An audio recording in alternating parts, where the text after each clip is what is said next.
Hi guys! Habang naglilinis nga pala ako dito sa aming bahay dahil day off ko, ay ito kwento ko sa inyo kung paano nga ba ako nakarating dito sa Amerika.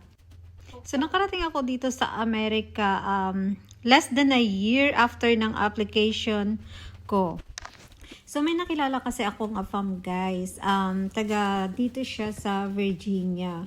So nung nakilala ko siya sa Filipino Cupid, nagkaroon kami ng relasyon. After 1 week, actually, napakabait niya. So mula nung nakilala ko siya, binibigyan niya na ako ng allowance, hindi niya ako pinagtrabaho until na-meet ko siya after 3 months naming magkausap online. Ay umuwi siya ng Pilipinas para i-meet ako.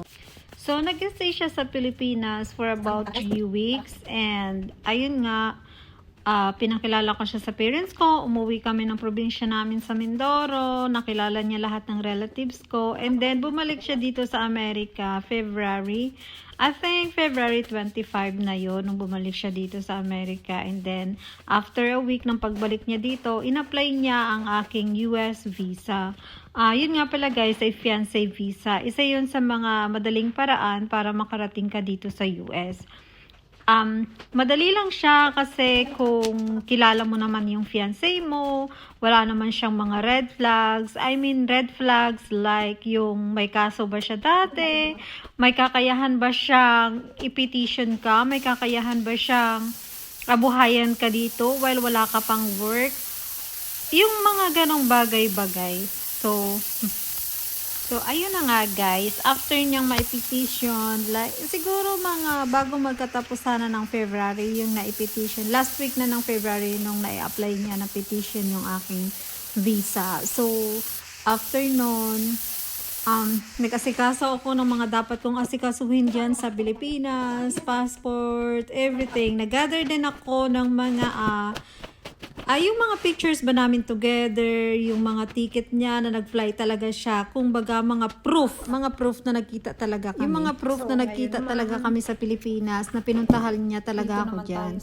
So, isa kasi yun sa mga requirements ng US Embassy na kailangan nagkita na kayo sa personal, kailangan pinuntahan ka dyan sa Pilipinas bago kanya i-petition. So, yung mga ganong bagay. So, ayun nga, after nun, naka-receive na ako ng mga emails galing sa lawyer niya and everything. Ayun. So, sa madaling salita, after less than a year, nandito na ako sa Amerika. Actually, napaka-perfect timing, guys. Kasi dumating ako dito, November 21, 2019. And pagka March 2020 is nagkaroon ng pandemic. As in, nag-close lahat.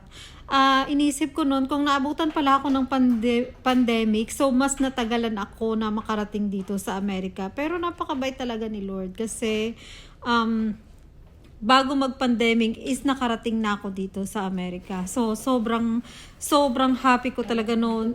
Sino ba naman mag-i-expect na magkakaroon ng pandemic, 'di ba? So, wala naman. So, talagang napaka-perfect timing ng lahat. 'Di ba? So, at saka, never kong inisip na makakarating ako dito sa Amerika. Sobrang daming adjustments, pero okay lang naman. Unang-una nang nag-adjust sa weather, sa culture, at sa pamilya niya. Kasi meron kasi siyang mga anak guys na nakatira pa dito sa amin at that time.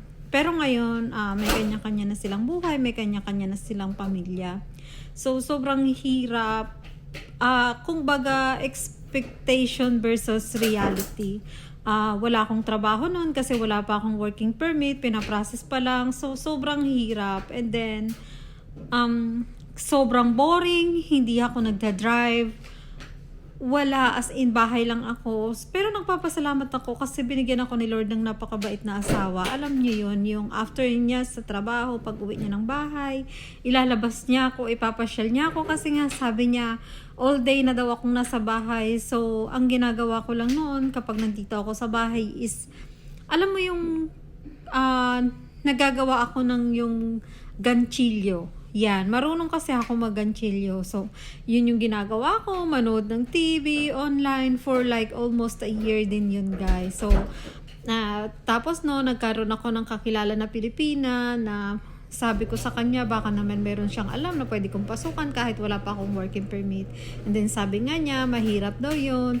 So, ang ginawa niya, sabi niya, kung gusto ko daw, mag-babysit na lang ako ng mga anak niya. And then, pumayag naman ako, dinadala niya dito sa bahay. And then, weekly niya akong binabayaran. Ngayon, So, napakaswerte ko na nagkakaroon ako ng kakilalang Pinay na napakabait. And then, nung nakuha ko na yung working permit ko, guys, ayun, since manager naman siya kung saan ako nagtatrabaho ngayon. So, inano niya ako na, sabi ko sa kanya kung pwede ba akong mag-apply doon sa pinagtatrabahuan niya, and sabi naman niya yes. So, napakadali lang ng proseso, guys, kasi nga, ni-refer niya ako. So, hindi yung maraming interview, isa lang talaga yung nag-interview sa akin, yung mataas yung position sa kanila, yun lang yung nag-interview sa akin. And then, pasok na ako, kumbaga, papadala ko na ano na lang yun, parang confirmation na lang. So, yun guys, salamat sa inyong panonood. So, abangan nyo guys, marami pa akong i-upload na video. Actually, ito lang yung video na napakahaba kong video ngayon. Pero, gusto kong mag-upload ng mga video. Well, nandito naman din ako sa Amerika, di ba? So, yun lang guys. Thank you so much sa panonood, and paki-follow and subscribe na rin itong aking YouTube channel. Yun lang. Maraming salamat sa inyong lahat. Bye!